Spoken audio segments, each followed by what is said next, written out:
Hello, welcome to Vigilant Online Workshop. This is Navin.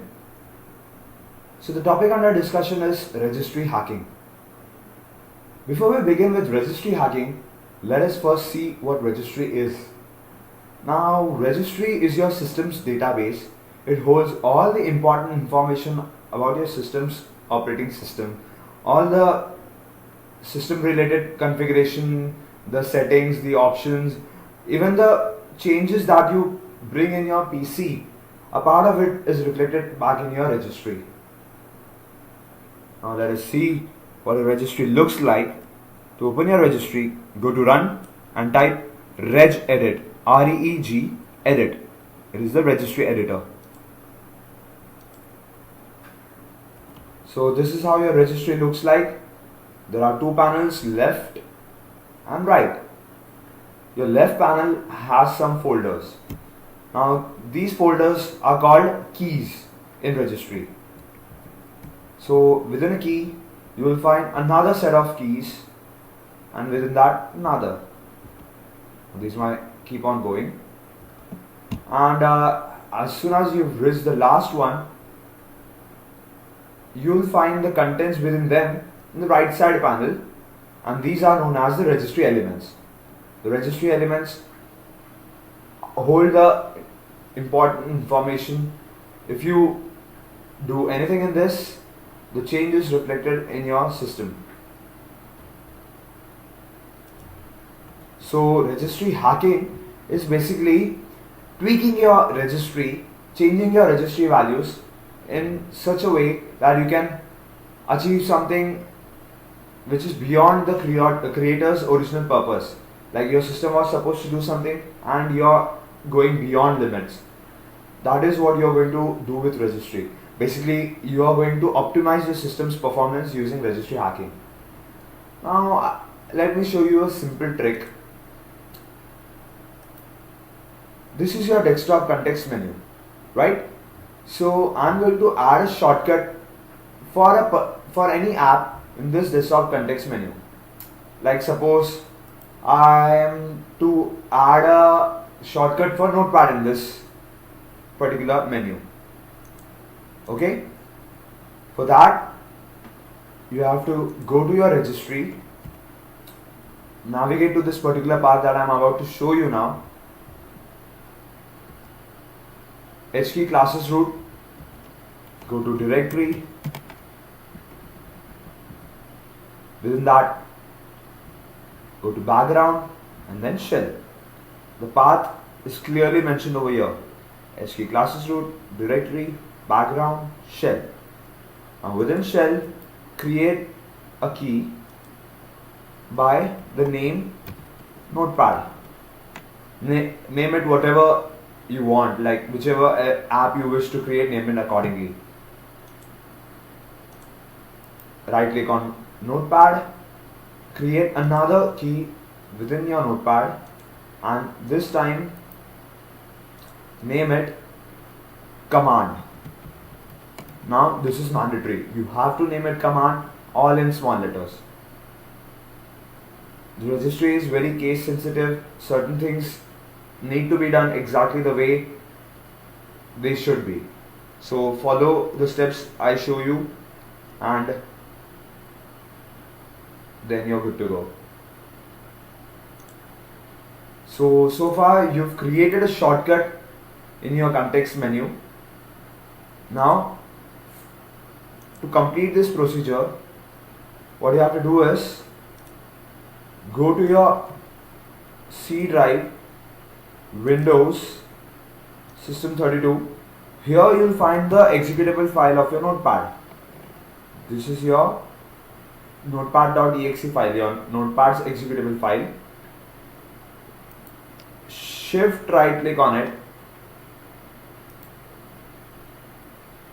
You'll find an option, copy as path.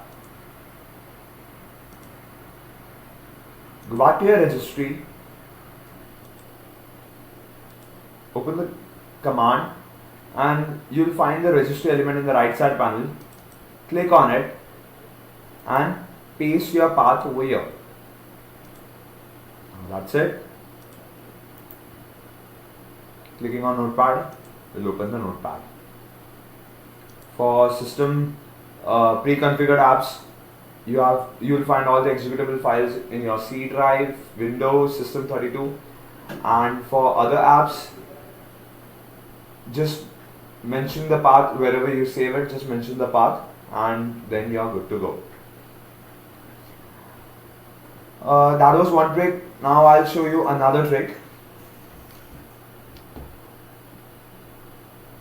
I'll show you a trick in which you can hide a drive. These are your drives. Suppose if I want to hide a drive. Now this will come in handy for all you guys out there. What you have to do is go to your registry.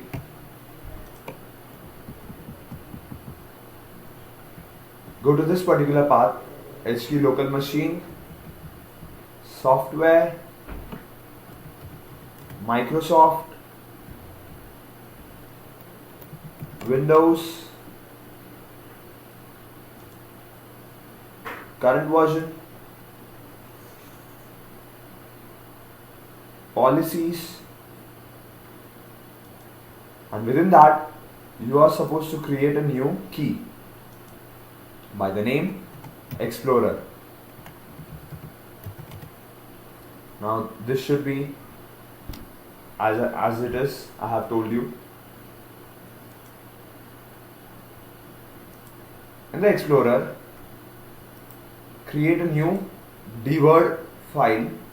You can see there are options, a lot of options: dword file, 32-bit, qword, 64-bit. Now you just keep in mind, you always have to work with this dword file only. You have to open a dword file irrespective of your system's configuration, whether it is a 32-bit device or a 64-bit. The dword file that you just created, name it no drives. Exactly the way I've told you. N should be capital, D should be capital, there should be no space. Click on no drives, decimal value, and for D drive you have to type the value 8. I'll show you the list of values that you have to type for various drives. For D drive, I am to type 8. That's it. Now for the changes to take effect, you have to restart your PC. The next time you restart, this drive will be hidden. I assure you that.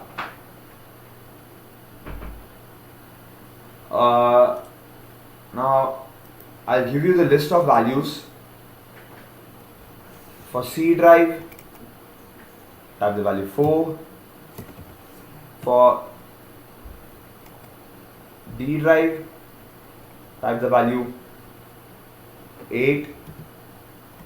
For E drive, type the value 16. For F drive, type the value 32, and so on.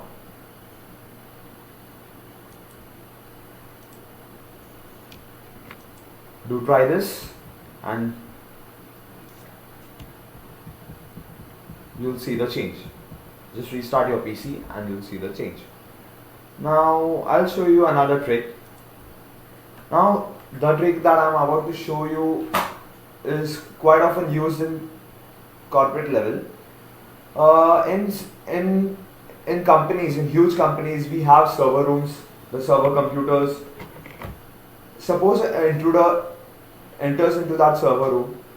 Now what he can do, he can simply use a pen drive to extract the information from your server computer, or likewise he can also infect your server computers with a virus that he brought it along. So in that case, what they do is they simply disable all the USB ports. So that is what I'm going to show you now. Disabling the USB ports. This might also come in handy for you guys, all the students out there. Go to registry, local machine, HT local machine, system, current control set, policies, no sorry, services, and that go to USB hub. You can see USB hub over here. In the USB hub, go to the right side panel and double click on start. You can see the value 3 over here. Just change it to 4. Okay, and for the changes to take effect, restart your PC. The next time you restart your PC, any external device, your computer won't allow for it to get connected. So to enable access again, all you have to do is go to this particular path and click on start. All you have to do is simply change the value back from 4 to 3. That's it. So these are certain tricks. If you want more such tricks, Google it. Just type how to do so and so using registry hacking. You will find ample number of tricks, and just explore this registry hacking concept and have fun. Thank you.